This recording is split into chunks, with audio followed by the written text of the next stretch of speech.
আসসালামু আলাইকুম। আমি সাজিদ বিন কামাল।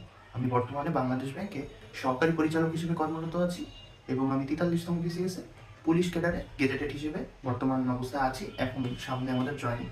তো আমার ৪৩তম বিসিএস এর রেজাল্ট দিয়েছিল ২৬ ডিসেম্বর। এরপর থেকেই মোটামুটি আমি অনেক ধরনের কোশ্চেন পেয়ে থাকি যে ভাইয়া এটা বিসিএস সম্পর্কিত অনেক কোশ্চেন, এগুলো কিভাবে করব বা আমার কিভাবে পড়া উচিত, কোন সাবজেক্ট, বিভিন্ন স্পেসিফিক সাবজেক্ট অনুযায়ী অনেক কোশ্চেন আসে।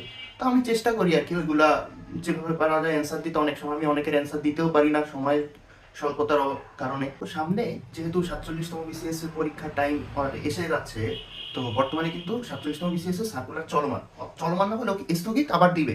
তো এই এখন ৪৭ নিয়ে নতুন ক্যান্ডিডেটদের মধ্যে অনেক কি অজানা বা জিজ্ঞাসা থাকে, যেগুলো আমাকে কোশ্চেন করে জানতে চান অনেকে। তো আমার কাছে মনে হয় যে আপনি যদি ৪৭ বিসিএস এ এখনই শুরু করেন, যে এই বছর প্রায় শেষ, এখন যদি এই বিসিএসটা শুরু করেন, তবুও মে ২৫ তারিখে একটা সম্ভাব্য ডেট আছে ৪৭ প্রিলিমিনারি। এর মধ্যে আপনার বিসিএস এর প্রিপারেশন বা প্রিপারেশনটা মোটামুটিভাবে শেষ করা সম্ভব, অথবা ভালোভাবে প্রিপারেশন নেওয়া যায় যদি আপনি আজকে থেকেই রেগুলার পড়াশোনা শুরু করেন। বিসিএস প্রিলিমিনারিতে ভালো করতে গেলে আপনাকে প্রথমে জানতে হবে বিসিএস প্রিলিমিনারিতে কি আসে, অর্থাৎ আপনাকে কোশ্চেন অ্যানালাইসিস করতে হবে। তো কোশ্চেন